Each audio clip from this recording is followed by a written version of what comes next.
बच्चों चलते हैं मेंटल मैथ क्लास 7 के नेक्स्ट क्वेश्चन की तरफ। मैं हूं हरी सर और आप देख रहे हैं मेरा यूट्यूब चैनल चलो कदम बढ़ाए। तो बच्चों इस पार्ट में हम कर रहे हैं chapter number 6 triangles and their properties. ठीक है, नेक्स्ट क्वेश्चन क्या कहता है उसको रीड कर लेते हैं। देखिए यहाँ पर नेक्स्ट क्वेश्चन यानी क्वेश्चन नंबर 25 हम करने वाले हैं।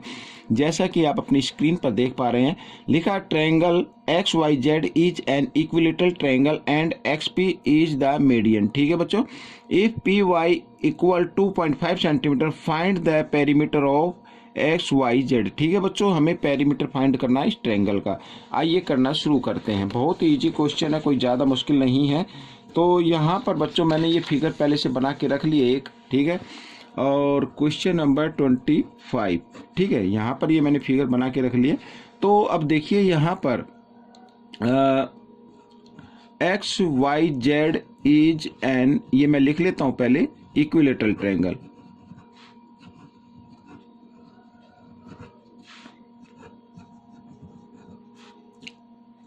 यहाँ पे लिख लेता हूँ, ठीक है। ये इक्विलेटरल ट्रायंगल हो गया। और इसके में क्या है कि x P is a median.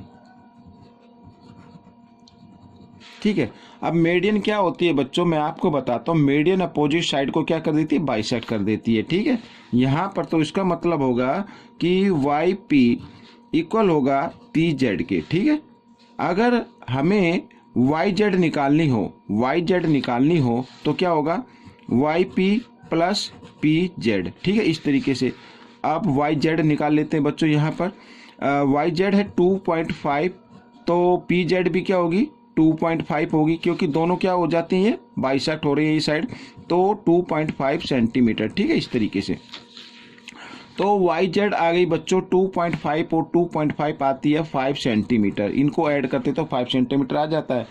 अब क्योंकि ये एक्स वाई जेड एक इक्विलेटरल ट्रायंगल है, ठीक है, इक्विलेटरल ट्रायंगल यानी जिसकी सभी साइड क्या होती हैं, इक्वल होती हैं। तो यहाँ पर मैं लिख लेता हूँ, since X Y Z is an equilateral triangle,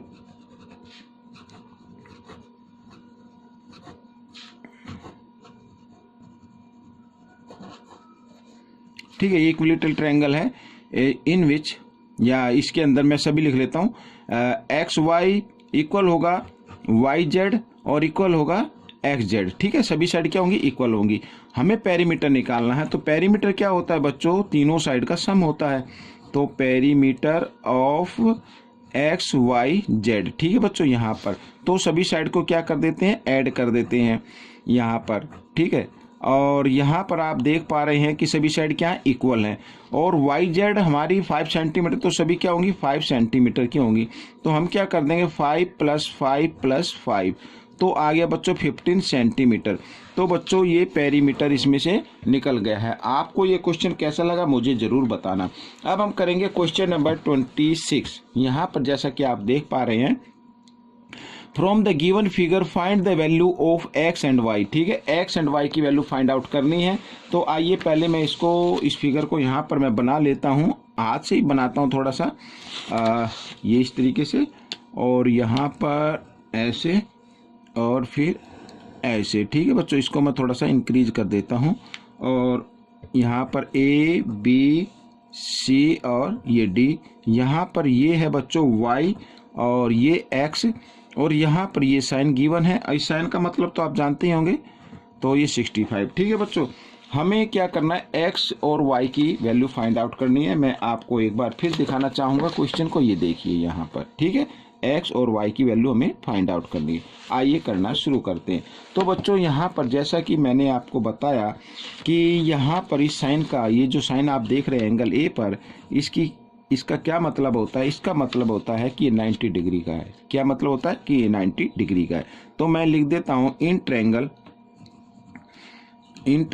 A B C, ठीक है, in triangle A B C angle A C D is an exterior angle, ये लिख सकते हैं।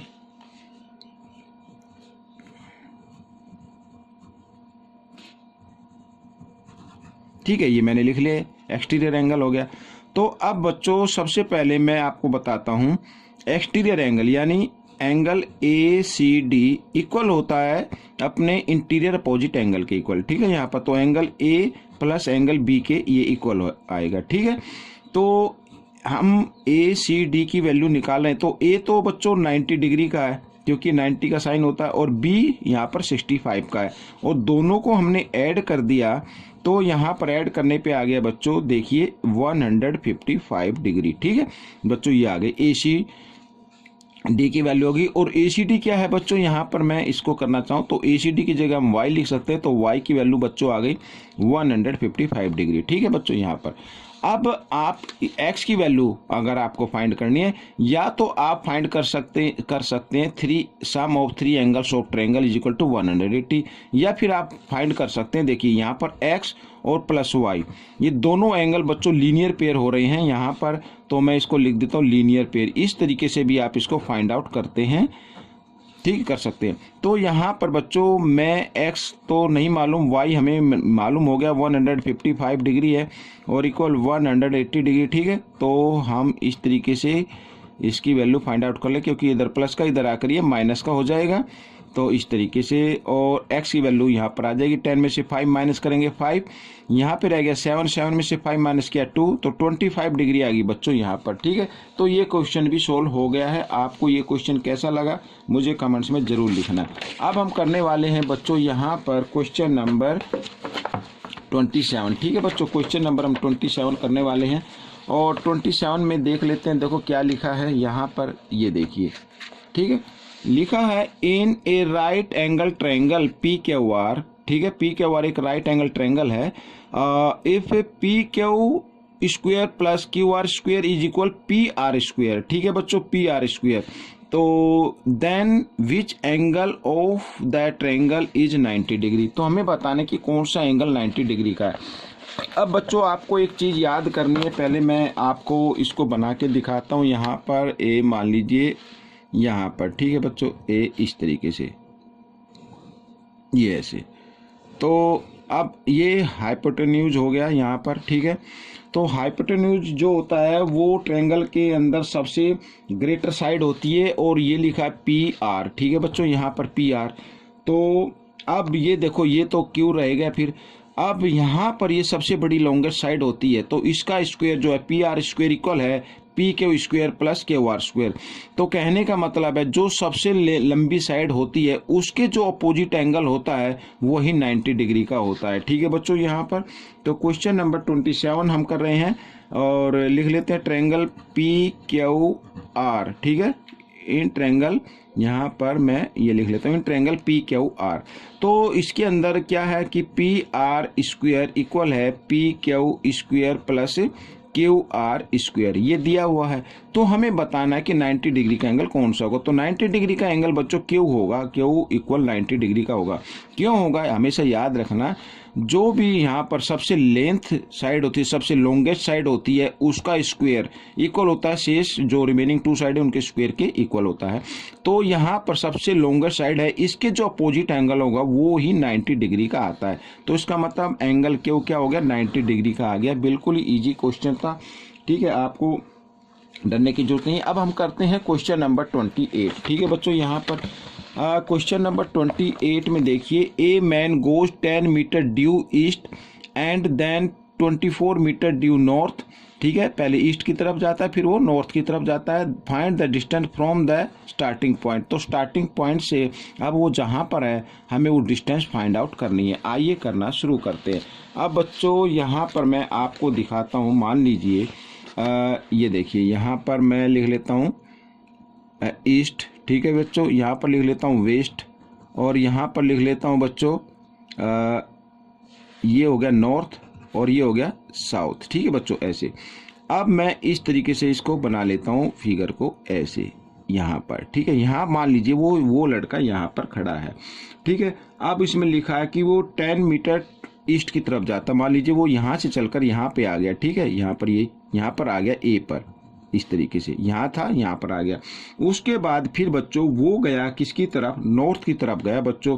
कितना गया, 24 गया, वो चला गया इधर बच्चों ऐसे, ठीक है, नॉर्थ की तरफ इस तरीके से चला गया, ये ऐसे यहाँ पर मान लीजिए यहाँ पर ये ए है, यहाँ पर ये बी से उसने चलना शुरू किया, ए पर पहुँच गया, अब वो पहुँच गया सी पर, यहाँ पर 24 पर। ये 24 मीटर है, मैं इसको m लिख देता हूँ और ये 10m, ठीक है।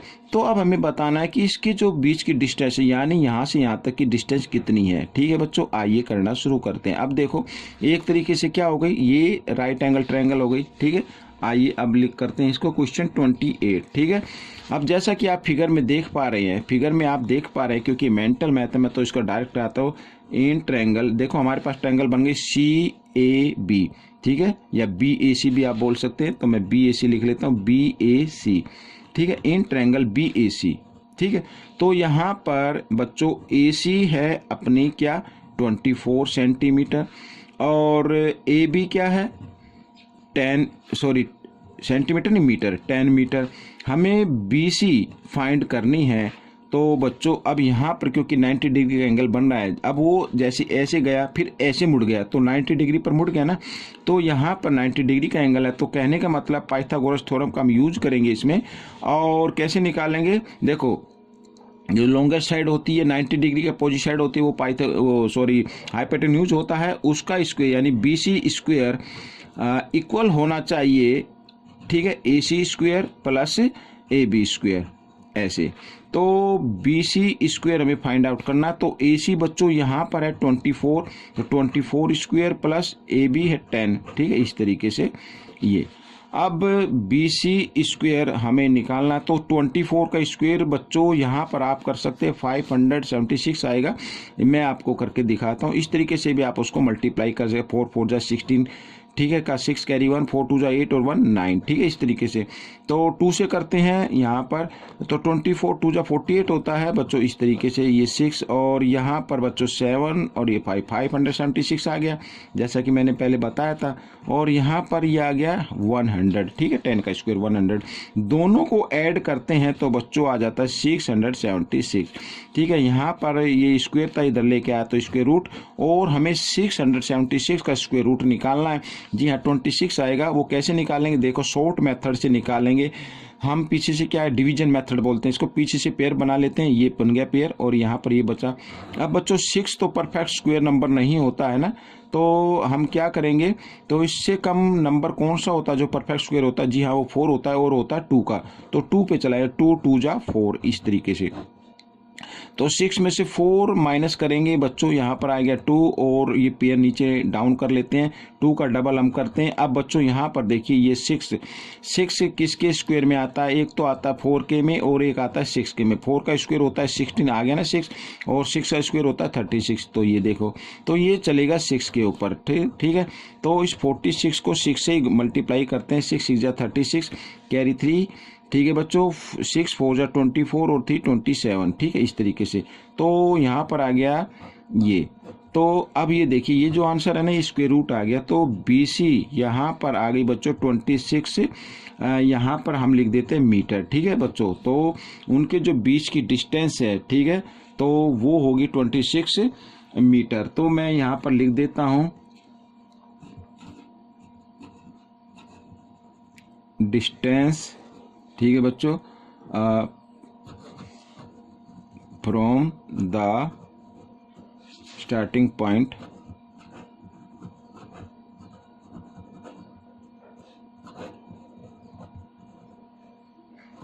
इज इक्वल 26 मीटर, ठीक है बच्चों। ये क्वेश्चन सॉल्व हो गया है। आपको ये क्वेश्चन कैसे लगे मुझे कमेंट्स में जरूर लिखें, और इसमें से सीखकर आप दूसरे बच्चों को जरूर सिखाएं। मिलते अगले पार्ट में, तब तक के लिए धन्यवाद।